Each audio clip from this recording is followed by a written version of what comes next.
You want an investment edge, but all you hear is noise, hype, and half-truths. Every signal is solid information, but only if you can see the bigger picture. This is where the Quasar magic happens. Weather, charts, news, all financial signals funneled into a single dashboard. Data alone isn't enough. Quasar Markets turns it into energy, sharp, clear, precise. Optimize with Quasar Markets today. Your edge when investing. Good morning, Quasar Markets family. Good morning, BigBeat. How are you doing today, my friend? Good, man. Yesterday saw some big moves in the markets, and I took advantage of those moves. So I'm feeling pretty good this morning. Awesome. Yep. Futures are basically flat to slightly red after a record close for the Dow yesterday. The 10-year is back under 4%, and that keeps the higher for longer boogeyman in his cave for now. We're also in a data blackout thanks to the shutdown, so Friday's CPI becomes the macro data point of the week. And yes, gold just face planted. Biggest one-day drop since 2013 after tagging roughly 4,400 on Monday. We will unpack whether it's a healthy shakeout or a top.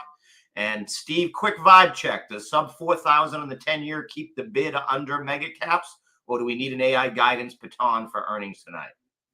I think it's just trimming everything, right? People are just they need cash. I think we talked about this, that Main Street and Wall Street aren't really matching. I'm reading 1929, the new Andrew Sorkin book, and a lot of the things that we're seeing today are exactly what happened in 1929. I heard him this morning, though. He made it very clear that this was not written about today in this market. No, it's totally not. But it's like to crash. It's funny totally because he did release it at the perfect time. You talk about a guy who just hit the perfect time to release a book about a bubble. This would be the time. He's been running it for over 9 years. He said 8 to 9 years, right? That this is his 9th year into it. And how the thing started. If you don't read the book at all, it's fine. Just read the first chapter, right, or the first prologue, and get the feeling of how it all fell down. That it was like Nero and Rome was burning and people were fiddling, and it was crazy. Like people were, even the big boys were going to parties a day before the whole thing fell apart. Like the day before 1929 happened, and look what's happening now. You're seeing the same thing, right? You're seeing people, oh, don't worry about it. We're going to keep going higher and higher on silver. And like, what are you talking about? I was happy at 43. Now it's at 49 and went to 50, like 53, 54. Like, that's what I'm talking about. I've been saying this, and now it's coming to roost, and this is what happened. So. Yeah, absolutely. As we look at stuff, as I said, S&P is, minis are hugging an all-time high here. VIX is back down at 18, so calm, not, really the explosion, you might have been waiting for there to take off at all. 10-year 3.95, VIX 18.2, gold down. What is it telling you, Steve? That people are nervous. I think we talk to Steve Flanagan quite a bit, 99.10 now on the dollar. You're right. VIX complacency, the calm before the storm. It's usually what happens, right? We're waiting on CPI numbers, as you just said. But nothing has changed. Israel and Hamas are fighting again. China, Ukraine, even the Louvre got thieves again. Like, this is what is going on in the world. I don't think so. All the things that we've been talking about, Howard, is actually happening. So, that's what I'm saying. I think people need to understand that when we look at the bigger picture, I'm not just looking at charts. I'm looking at what's really going on. I want to look under the hood. I don't really want to just say, what is the news telling me, right? I need to understand why things are happening. And I'm seeing these now. Soybean problems, right? Oh, well, soybeans are a problem in Brazil now. Why is that a big deal? Because it hurts American farmers. Why does it hurt us? Because banks, it's just like it's the butterfly wing effect, right? And when you start to see these things happening, then we have to, as Quasar Markets, And as investors and as traders, we need to understand the whole world. And right now, I think a lot of people aren't looking at this, right? And you've been right about this whale in Bitcoin. So, Bitcoin, okay, so if gold is selling off, where's that money going to? Well, yesterday it went into Bitcoin, right? So it went from one place to another place. That's what I mean, the rotation of money. But when does the rotation of money stop and stay in the dollar, which Steve Flanagan was talking about? And you're seeing it. The dollar's pushing up. So that's what's happening. It's going into money markets. Right, it's not a test of stock. It's not going into these things that we're talking about. So yeah, you and I have been squarely dead on. Yeah, I mean, like you said, I don't know what the money's going into the dollar, I guess, too, right? Wouldn't that be part of it? Like Steve said, we're flowing there, and bonds and volumes very muted across the brokerages yesterday. Quite honestly. Yeah, I made this point yesterday that I think traders are just tired right now. I think people are just exhausted in a lot of ways, right? They're just tired of trading, and they're not winning at trading. They're realizing that 65% to 75% of traders don't win in this market. Invest. We're trying to help you to invest. Get to the trading level. Understand. It took me years to get to be a great trader the way that I am, right? Winning every day is not normal, right? Like we have been, but it takes time. You gotta be educated in this, and then not educated just on charts. Oh, I have the best charts in the world. No, you don't. I bet you my charts are crazier than your charts, and I understand them. I bet you that, and I want to help people that doing that, right? That's why we're here. And in a lot of ways, the things that we've been talking about now, this time is different, Steve. This time is different, BigBeat. Howard, this time is never different. It's always based on the psychology of greed. It's always based on the psychology of greed, whether it's the upside or downside. And people don't understand. The very one thing I want people to understand is the reason that we trade or the way that we invest is because the price of the price is wrong, or we think it's wrong. Price dictates, right? Price dictates everything that we do. We don't think the price of eggs is right. Oh, guess what? You go to the grocery store and you oh my God, the price of eggs is too high. I'm not going to buy two dozen eggs. I'll buy 1 dozen eggs. All of a sudden, you've just set the price.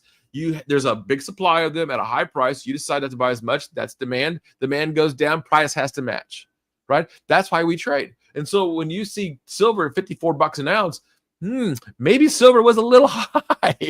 maybe Bitcoin at 126 was a little high, right? And now here we're at 108, which we know the leverage is off now, and we know that there's a short in it. So all of a sudden, I'll defer to you on this, but this is what we're saying, that hey, the markets aren't right. So but here's what's happening when the complacency is because they don't understand the market right now. And I said this last night. I understand this market. This one I get. The high volatility and the low volume. This is perfect. Now turn your charts on. Your charts are perfect right now. We're going to go into CPI data on Friday. Do you think that's what maybe picks volume back up? And 100%. Absolutely. Absolutely. 100%. I do. I think, and it's, look, here's the wild thing about this, Howard, is that we haven't had a lot of data about for anything, right? Because the government shut down.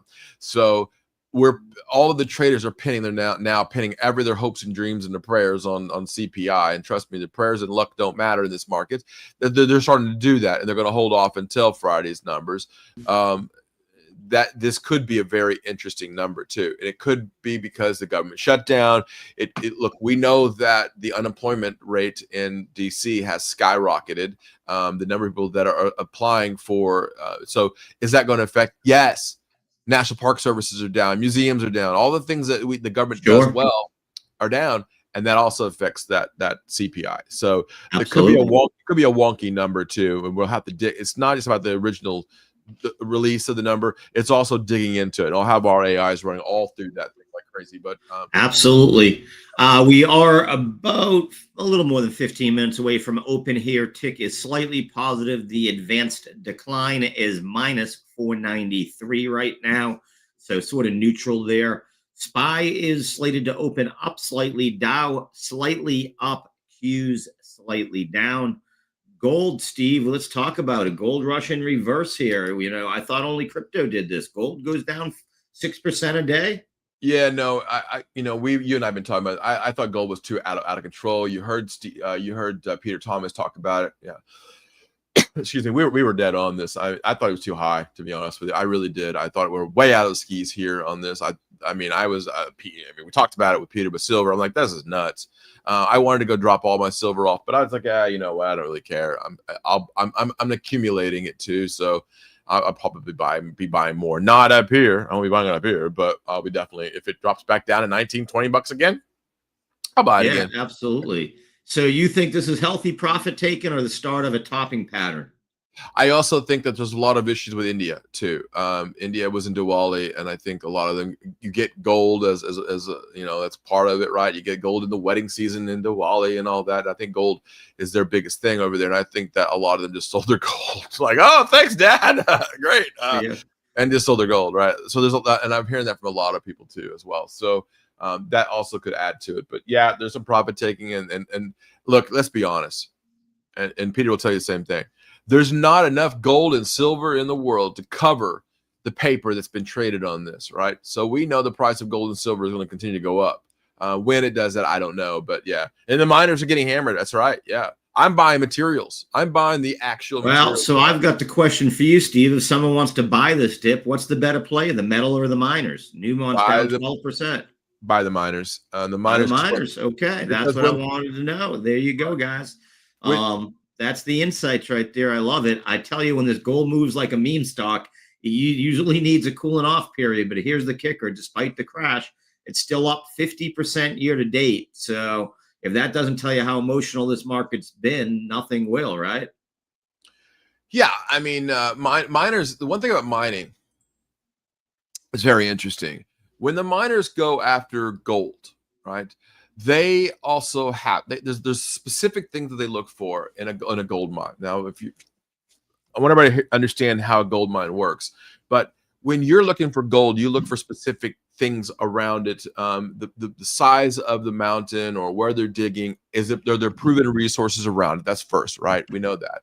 Number two is it's in veins, right? And gold isn't like, oh, it's like a big freaking nugget like this, and then you pull it out. Hey, look at my gold. Most of it comes out in flecks. A lot of it comes out, and you got to go through it. It's a whole process, right? But one thing you have to always look for is you got to look for copper. A copper mine, a gold mine, always has copper in it. Okay, see. But the vice versa, a lot of times that a copper mine has gold in it, right? Now, what does that mean?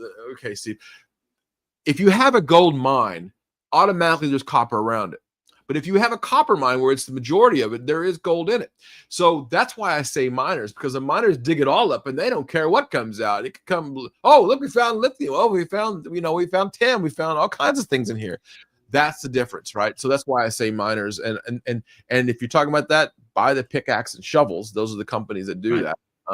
And as you know, I've been buying material companies like Dow Chemicals and things of that nature, because I think if we're bringing manufacturing back to here, the miners will be digging this stuff up. There's a whole process of manufacturing. So this could be the big winner, is these chemicals too that are also coming up. So there's a lot of things going on here, Howard, that we could be investing in. That's not Bitcoin and gold and Pepe stupid coin and all these nonsense things, right? The actual real things to invest in. Absolutely. No, not memes. You're not buying Beyond Meat. We're going to get to that later, though. Hey, we got to get into earnings tape, and we've got big four to cover here, Steve. We're going to go through Netflix, Intuitive Surgical, Texas Instruments, and AT&T. Let's lead it off with one of your faves. Netflix came in light on EPS, $5.87 versus $6.96. Blamed a $619 million Brazilian tax hit. Revenue was fine at $11.51 billion, up 17% year over year. They say quarter fourth revenue growth should be another 17%, driven by pricing and ads. So business is healthy. Stocks off 6 to 7% pre-market because the expectations were sky high. You buying this dip, or you waiting to see how that ad revenue rolls in? So the first thing that we talked about, let's go start with Netflix. The first thing we talked about over the last few months, and I've said this over and over again, mergers and acquisitions are going to be happening. Okay. We're already seeing that with Warner Brothers. We're seeing it with a lot of companies out there. We're seeing it with Apple now with F1 and Paramount. All right. So with that being said, Netflix said, no, we don't want any of this. We have our own studio. We got our own things going on. Okay. All right, fine. Netflix is right. But I don't know the last time I watched a Netflix show, to be honest with you. I still have it just in case something comes up, but they're not actually producing. And I know there's a few things out there. I just haven't I'm kind of busy. So I will say this much with Netflix, this sell-off, I don't think it's done yet. Will there be some buy on the dips in here? Yes. But they're blaming the Brazil tax hit. Okay. They did get hit pretty hard. But complete dollar here, $1.10, $1.09 here on a that's not Brazil. There's more to this, right? $619 million. Right. It's a lot of money. Not gonna lie.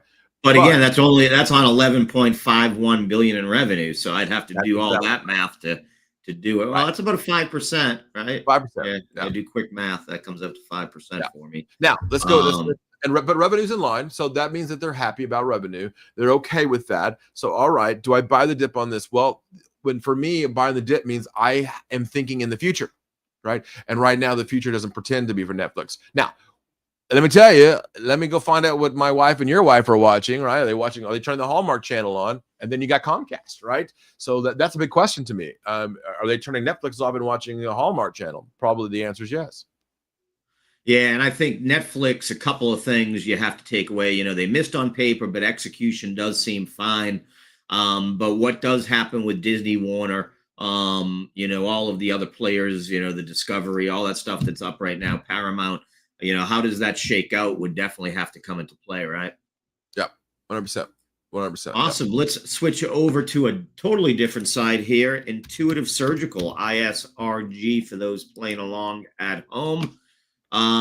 They crushed it. EPS at $2.40 versus $1.99. Revenue $2.51 billion versus street estimates of $2.41 billion. They installed 427 Da Vinci systems, up from 379 last year. Worldwide procedures are up 20%. Their installed base is up 13% to 10,763, and they just raised full year guidance 17 to 17.5%. Steve, you're the guy in tech. What do you think here? Everybody here knows I own my long-term portfolio owns ISRG. I love ISRG. The Da Vinci systems are just unbelievable. I love the ability for the doctors to be able to do surgeries no matter where they are in the world. And Da Vinci also does microsurgeries as well.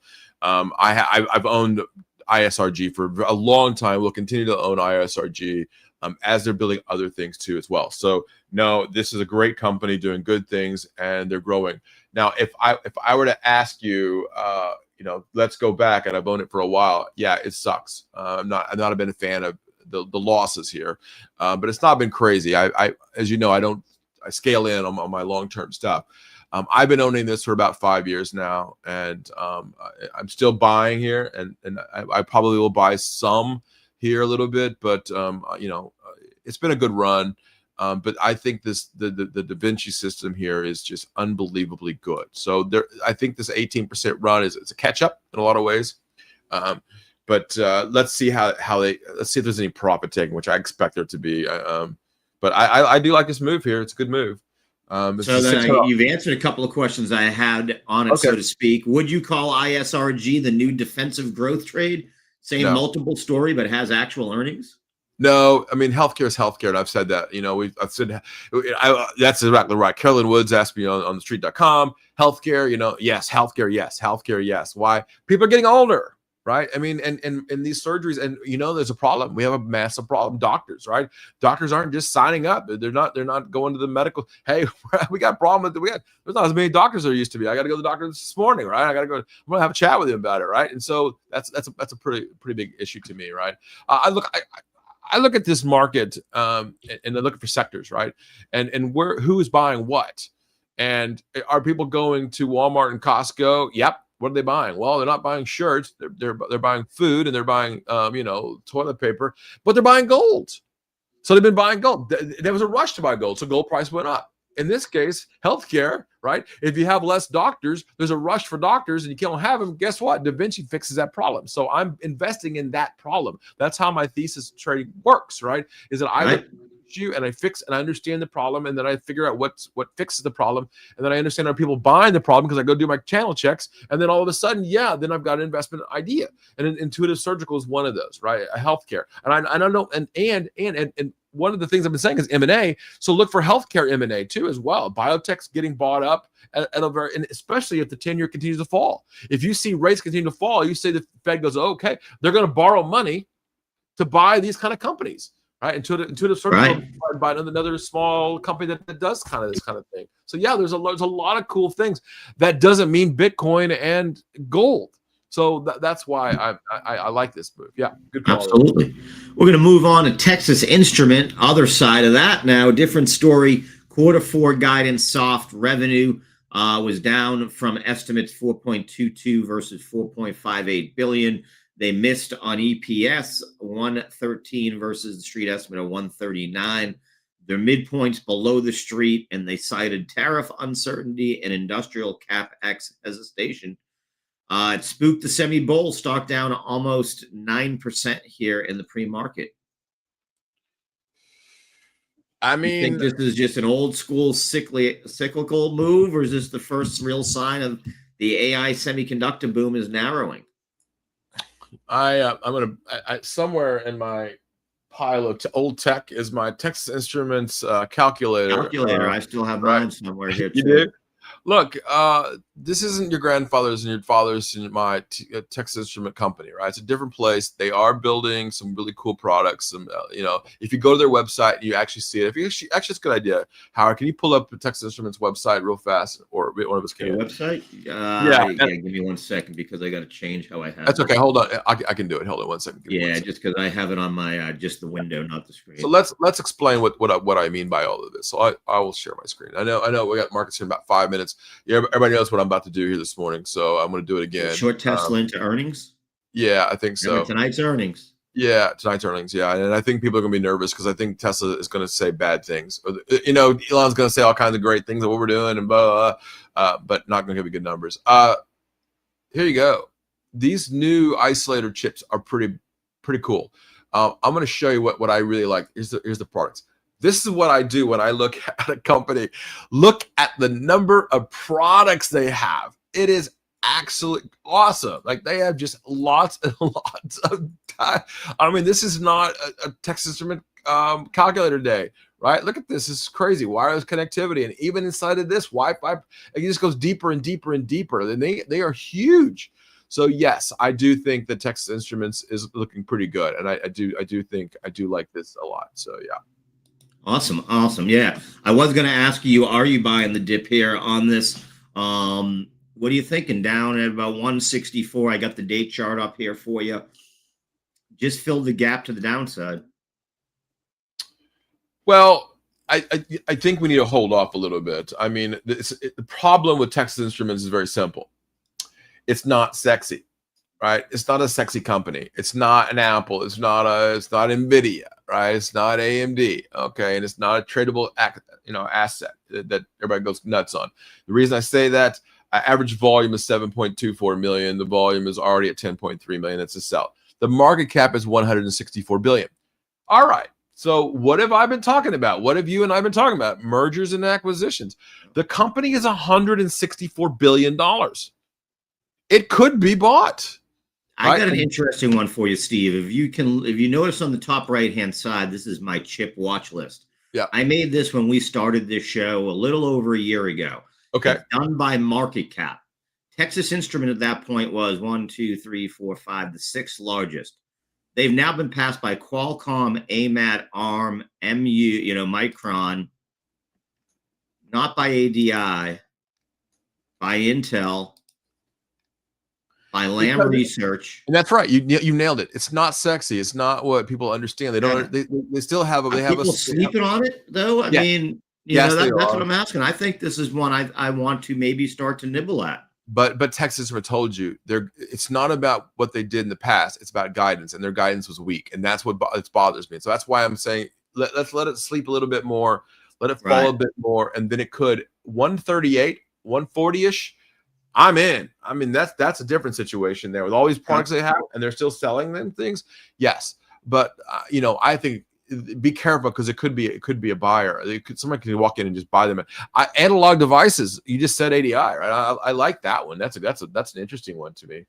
Let's get to it. If you're because of that cautiousness, do you worry about Lam Research tonight? Is that one maybe short going to earnings? No, everybody here knows what I think about Lam Research. I think that's an awesome company to me. That company, I've been talking about that company since about in the 30s.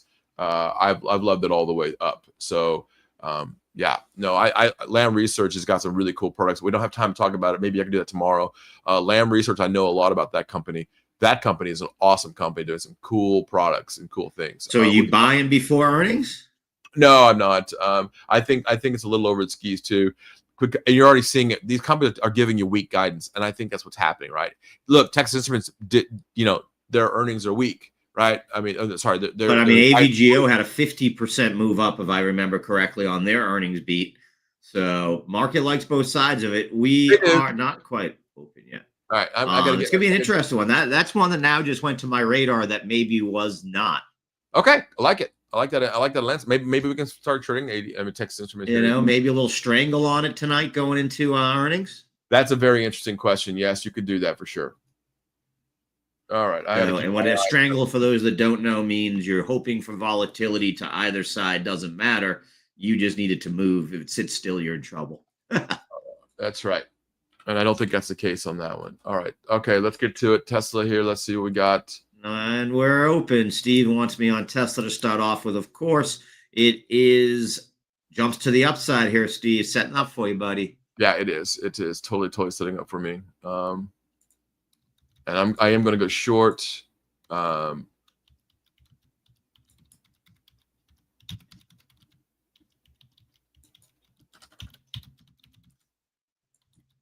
God damn it. I'm moving too fast here. All right. I am short now. Okay, good. I am short here.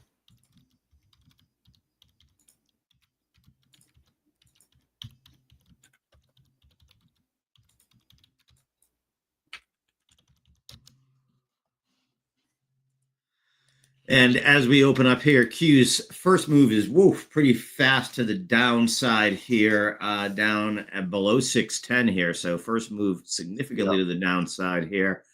Steve, we didn't even get into tweet analysis again. The president can't go a day without something, huh? Do we have to? I mean, yeah. It is what it is. So I guess China, Russia, neither one of those things seem to be happening anytime quick here. We are seeing a little bit of a bounce on the Qs here now. Advanced decline only went down 600. So it is a mixed bag. Dow Jones up about 8 basis points, but off of early morning's moves. DXY, look at the wrong thing. DXY is up on the morning. Dow Jones is down about 9 basis points, and its first moves this morning are to the downside. SPY is down now. Also, it was up in the pre-market, so algos are selling off to start off with. RUT down about 11 basis points. Gold at 40.50 here. Do you start to like it at 4,000, Steve? It holds support? Not really. I don't Okay. I think we really need to keep our eyes on gold because I don't really. Let's talk to Peter about what Peter thinks. To be honest with you, I'm not going to speculate on gold right now. I'm long gold, as everybody knows, so that's where my thought process is here. I am short. Tesla is starting to push a little bit. Tesla is moving to the upside. They might have just made their upside move here, and then now the downside move comes pretty fast, possibly here. Yeah. Yeah, there we go. There we go, baby. Yeah. Oh, look at that. Look at that. Look at that. One more time. One more time. There we go. One more time. And T-Mobile with a little dump here. Nailed that one. All right. We did it again. Nice. Woo! There we go, baby. Now watch it sell off. But that was a nice. Look at that sell off. We did it again. It's like every single day. This is not hard, folks. This is pretty easy. Now you're going to see the upside move on this possibly. But I don't like, oh, look at that selling. Dang.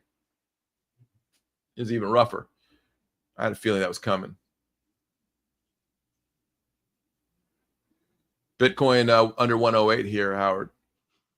Yeah, I mean, you still feel there now moves to the upside here a little bit as these traders are trying to figure out the direction. It should. I mean, it's a tough one. I'm more fading rips than buying dips right now. That's what we did yesterday. Because it definitely, again, there's downside of 7,000 or so, at least down to that 100. I did see Novogratz backed up my sort of 98 to 100 as the bottom of the range. And he sees it just ranging between there and 125 through the end of the year, unless Clarity Act or something else gets moved. And that's not going to happen with the shutdown, or Solana ETFs start to kick off. That's not going to happen with the shutdown. So sort of some of the catalyst we need to see. But the flush down again yesterday cleared out more leverage out of the retail perp area. Another thing I noticed, Steve, overnight, didn't realize Falcon X has the institutions are trading perps. I knew they did it, but I didn't realize not only are they trading perps, they're doing it on their own platform. They're doing it on Falcon X, who just bought 21 shares, by the way. We didn't talk about that either. And another move to talk about how the institutions are playing in the world of perpetual futures. Coinbase just announced through their subsidiary that they bought, Deribit, that there's going to be self-custodial perp trading for institutions. Yep. So just a lot of stuff there to unpack. Trump says he's interested in meeting Brazil's Lula while he's in the Malaysia trip. That might be good. We might the soybean issue could also go away too, because Brazil does have soybeans as well. They also buy our soybeans. So that's where China's been getting theirs. Yeah, we're up to about 19 on the VIX. So fear may be coming in a little bit more here today. We see the Qs now down 44 basis points, SPY down 11, Dow Jones down 19. But again, first half hour, you don't really want to judge a market on it. You want to just sort of react to what it is, use the volatility we see right now that could be in your in there. Netflix now down 8% here, even more than was this morning.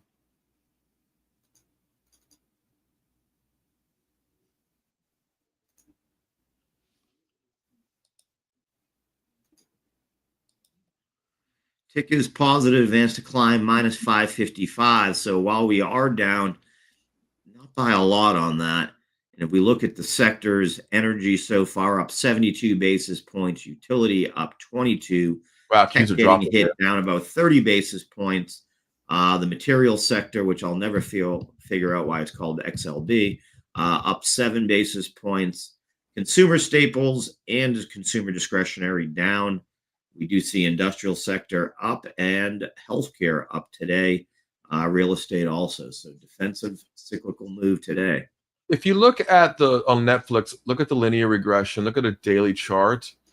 We're right at the numbers there. Yep. Bounced right at the numbers, a little above it now, yeah. I'd more gauge the 200-day MA there, though. That is an interesting spot. It is a good spot. It is a good spot. And again, I don't think Netflix is going anywhere. As you've mentioned, they could be a buyer in that move. Although a buyer is not necessarily good either, right? Because we've seen most of them move down on that news of investment. I think the Qs might be running to the upside here. Like I said, the first half hour, you don't get nervous one way or the other. Let it do its thing. Let these algos play out there. They're playing a different game than we do.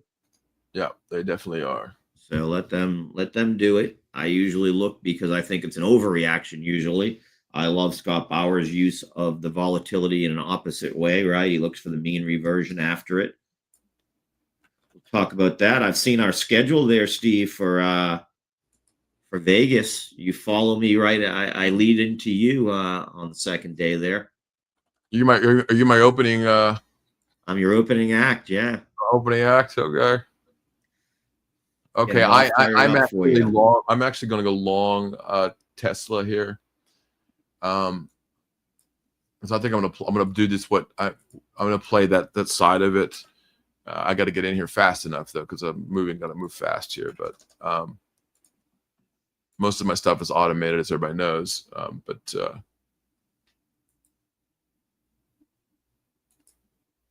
Yeah. Okay.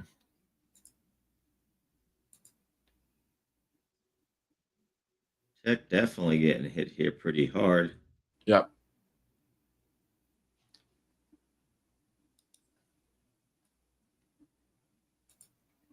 Okay. 46. Let's start 50s trading. Bitcoin popping up nicely here.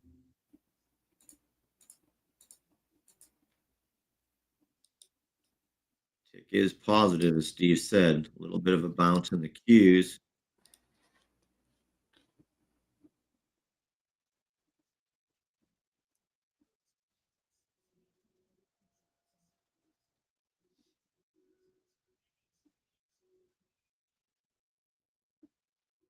And out. I did it again. Howard, boom. Look at that move. Look at that move to the upside. All right. All right. I mean, it's what I'm saying. Like, we need to take advantage of these things when we see them. Look at that. Look at that move. Oh crap! Now it's really gonna move the upside. But I'm on size big heavy, and I think that's what I'm looking at. So look at that move, the Tesla now. Now it positive. Qs are. I had a feeling that was where the bottom was on the Qs this morning, and that's where it is. But I don't think so. I think we're still sitting down. But I took advantage of that, and I'm going to take that money and stick it in my pocket, and be done for the rest of the day. That was a nice move. Nice. Chips getting hit hard here. Like we said, Texas Instrument on their earnings down about 7.79%. NVIDIA, though, reversing, moving to the upside here now. Same with the AVGO and ASML. So the big three sort of moving to the upside. Tick has gone slightly negative, advanced decline, still sitting pretty flat at minus 600 so far. A little bit of a pullback on the DXY here. Down below 99 again. Dow Jones down about 15 basis points. SPY is flat on the day. Yep. Q's down 25, but that's coming off of pop here in Bitcoin here a little bit. 1084 now, whatever that was. Gold at 40.77, so bouncing back a little bit here from lows of the morning. Silver up a little bit off of the lows. Copper, nice little bounce back up to the upside, up about 1.08%. Nice move up by oil here, back to 58.48 for the WTI, and the Brent back above 62. So a little bit of breathing room there. Morgan Stanley giving back some of their big gains from yesterday, down about 66 basis points. So Morgan Stanley just raised 3M to equal weight from underweight. This is what I'm talking about. 3M, Dow Chemical, these material stocks are going to start moving to the upside. And I think you're seeing those companies now look at that. Also, Morgan Stanley cut Texas Instruments price target to 175 from 192. So here they come in, right? This is what I mean. Yeah, we're right on this, Howard. We're beating the big boys, huh? Yeah, exactly what we talked about already, for sure. Google, nice little rebound from yesterday's loss, up 2.1% here, and now looking to break to an all-time high. Again, they took a huge dump yesterday. Nobody sort of knew why. There wasn't a real big reason, except for that OpenAI announced they have released their agentic AI browser. People now saying, let me back into the Google trade. So Tesla just went negative again. Amazon down about 1.4%. That was the funny one for me yesterday. Michael Taylor just says that AI will want Bitcoin. What does that mean, Howard? Does it mean that the AI will become sentient and it'll start buying Bitcoin on its own exchanges and on own accounts? That's what they think, or they'll advise. Yeah, I don't know. Man, it's like the movie Tron, baby. The movie Tron. Is Skynet turned on yet? Are we in trouble now? Is Arnold Schwarzenegger going to come out of the sky with no clothes on? I don't know. Wow, Vicker up another 25% here, 28% here after yesterday's big move to the upside. Um, Man, that's crazy. I mean, they had a big profit and revenue beat, but this thing's moved from 48 to 89, Steve. This could be on your short radar there. VICR, something that might wet your whistle. Let's look at it. All right, BICR, bigger corporate. Oh yeah. Oh my. Third quarter profits. Their profits aren't really there. Problem is, it's a newer company, so we don't really know where the tops could possibly be. In this case, you better pull up a 3-minute chart for Wall Street, right? And then pull I up got a 3-minute chart, bottom right. All right, well there you go, my man. Yeah, but I don't think I'll mess. Well, it's holding VWAP so far, so less that's than a million trading hands here. So it's I don't think I'd touch it too much here. How about yesterday when I called out USO yesterday? Now up another 2.3%. I bought that. Well, the president helped you out there. They bought 1 million barrels. Yeah, we sure did. ISRD up 15%. And the president, and listen, those of you don't think I disagree. I agree with the president on this. The SPR is way below the numbers, and it's smart. You buy oil at cheap. You're buying oil very cheap here, and shove it away. Yep. Steve, I got another one for you to pull up. PEGA, Pegasystems, company my sister used to work for, in full disclosure. When they were much smaller, by the way. They're a Boston company. I did not know that. Pegasystems, I like Pegasystems, actually.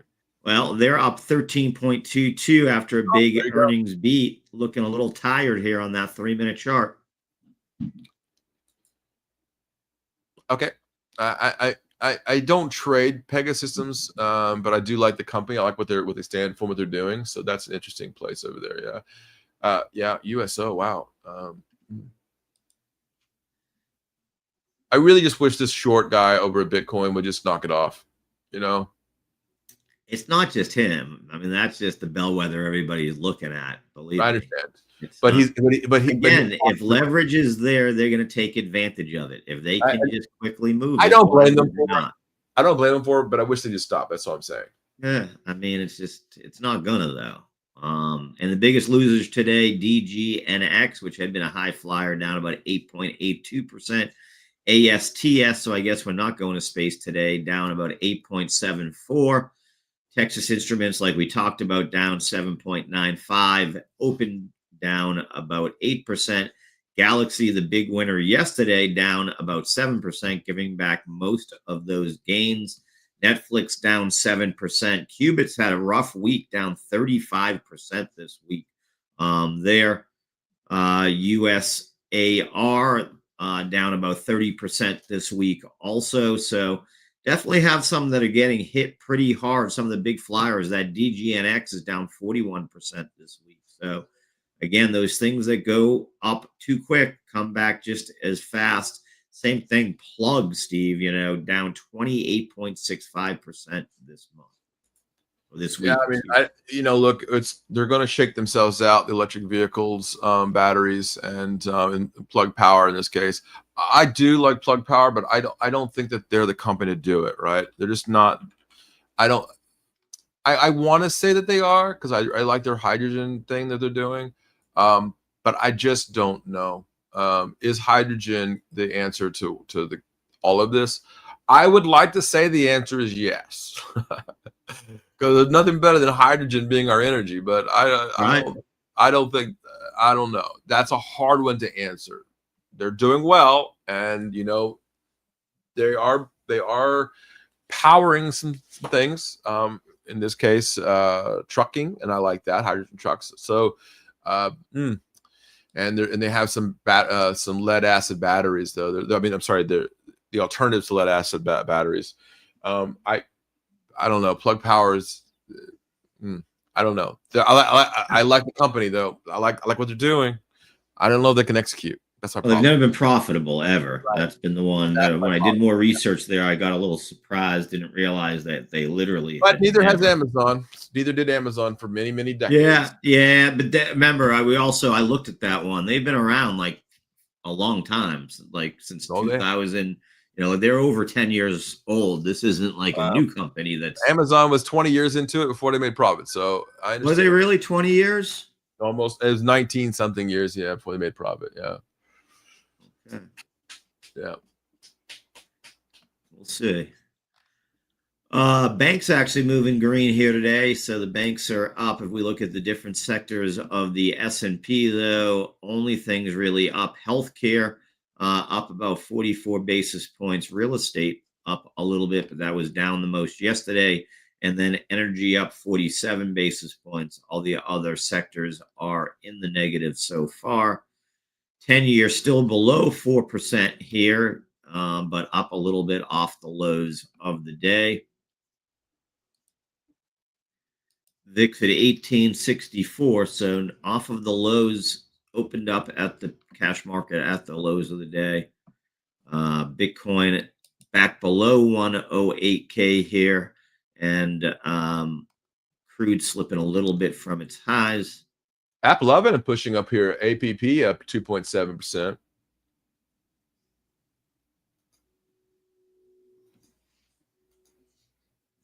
Yeah, App 11 is pushing up here in this last run here. That was the one that was really beaten up after their earnings. How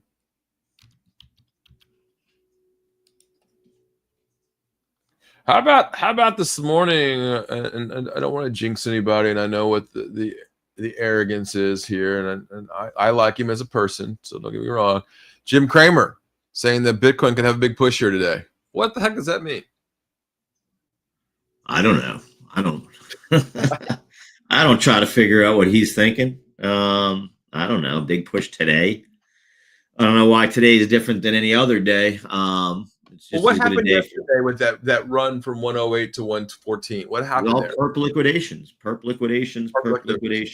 And I took advantage of that, Howard, when it jumped up there. The ones that we were buying, I sold that off, and then this morning early, I woke up, the alarms went off again, and I bought back this morning. So yeah. Yep, I faded the run. I mean, we're just right now we're range trading, so you got to take advantage of it.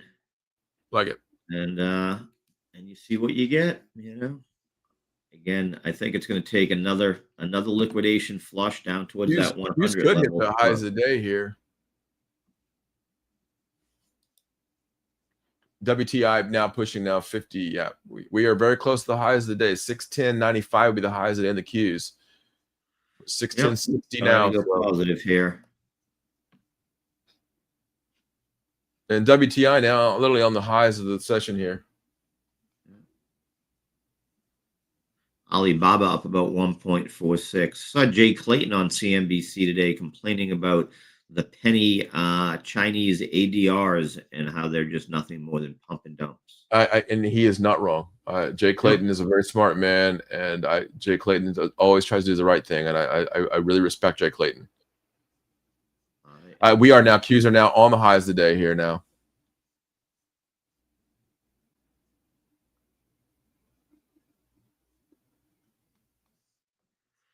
A lot of the Chinese names moving to the upside. All right, let's bring Steve Flanagan in. I got to get him in early because I got Alan Ellman right up behind him. Let's bring this boy in because, man, the dollar, you have been on it like fire. Yeah, good morning, guys. Dollar index is pushing up 99 level.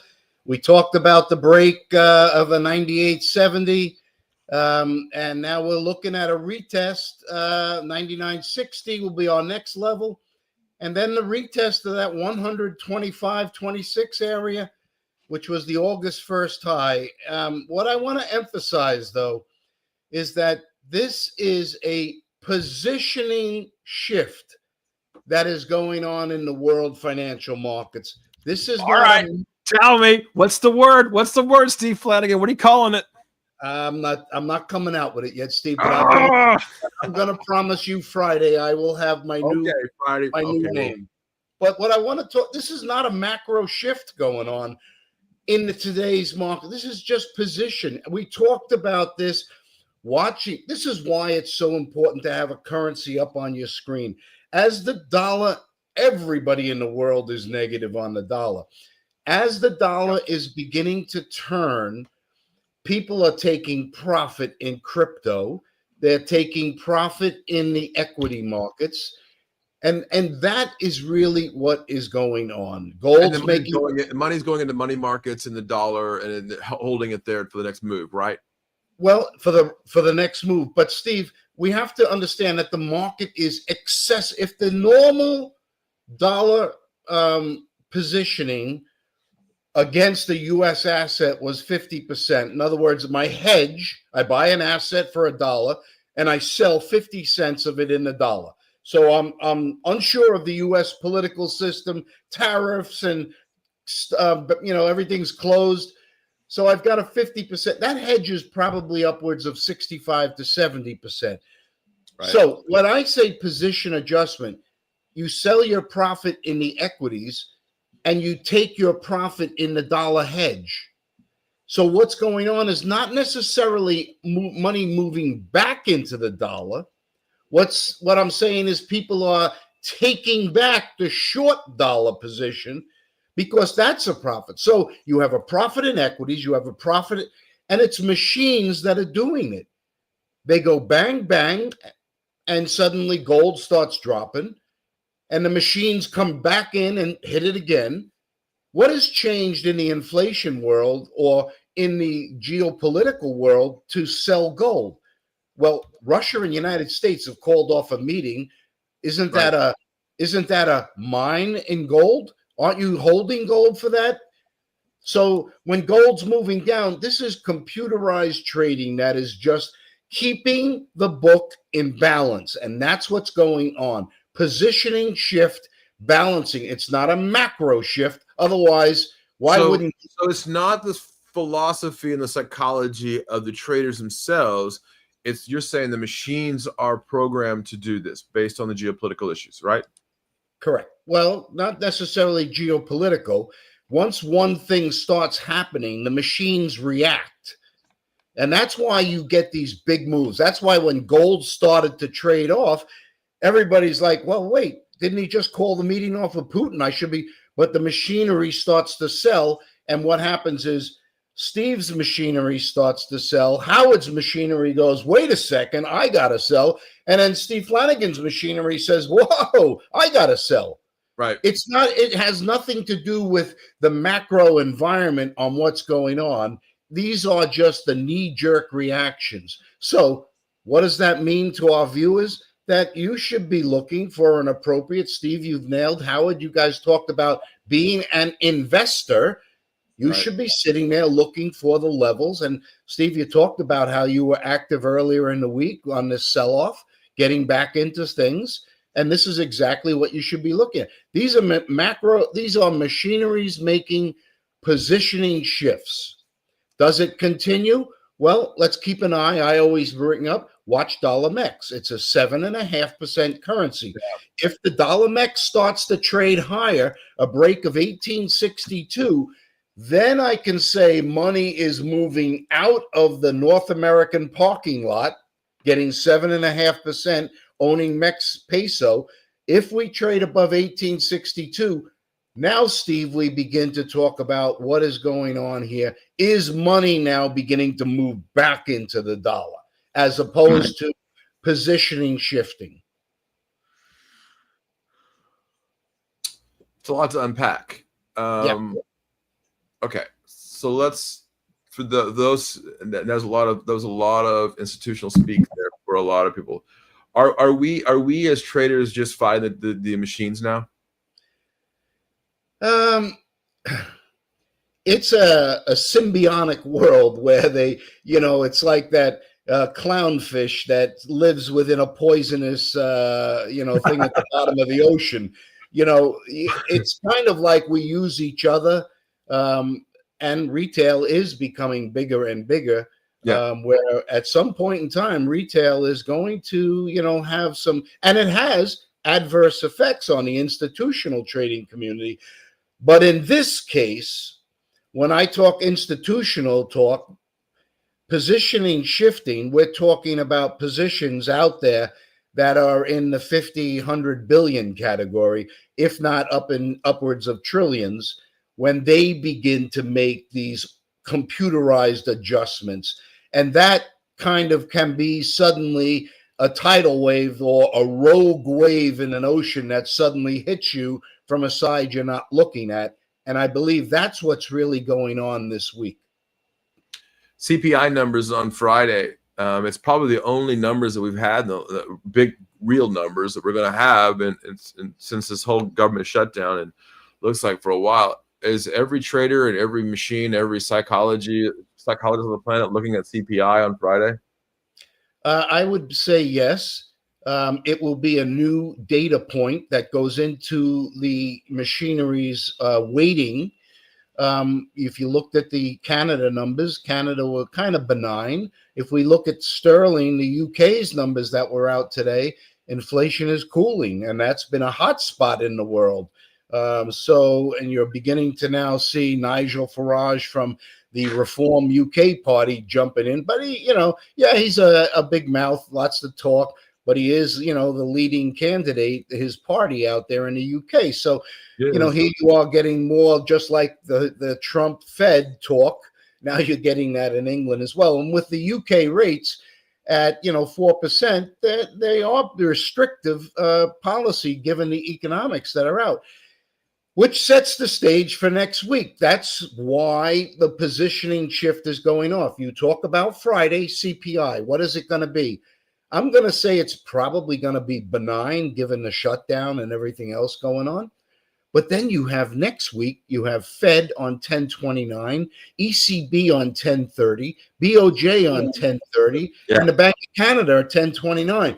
So an entire landscape, we talk about how interest rates are the tectonic plates under the financial markets.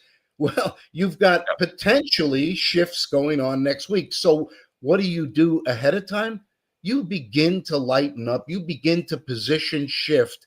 And that, I think, is what's going on. During these central bank meetings, do you expect them to be releasing their gold numbers as well? Ooh, that's gonna be interesting, Steve. I think if they do, it would be good for transparency. We have to expect all central banks have been increasing their gold holdings, so I would expect them all to be up. I think you've highlighted a number of times the gold move. I mean, come on, guys. Nothing can go one way forever, right? And when you do that, which we have been, get ready for the abrupt adjustments that happen, which we are now seeing. I would love to see the Fed, I believe, is it the Fed or is it the Treasury that holds gold? So you probably wouldn't get that out of the Fed. Yeah. But, expect ECB to be on hold. However, growth is not ripping to the upside, and it is all about growth. Expect Bank of Japan to be on hold. Bank of Canada at 2.5%. You never know. They could nudge theirs 0.25%. Bank of England doesn't go until November 6th, but I do expect the Fed to go to 4%. So you could have the Fed being the one that moves. Now, if we take the ECB, when they started lowering rates successively, what happened to the euro dollar? It appreciated.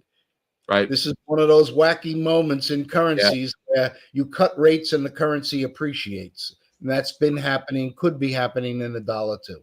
And we'll give you last words here. I've got Alan Ellman up next. Dollar now, Dixie now under the 99 handle here.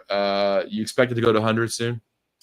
I think that, first I want to see a subsequent break of 99.60. Last week's close was 98.54.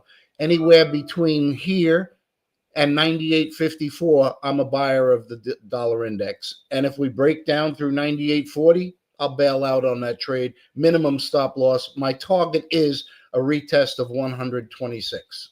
All right. Howard Greenberg, take us home. It's after 10 o'clock here. Steve, absolutely, everybody.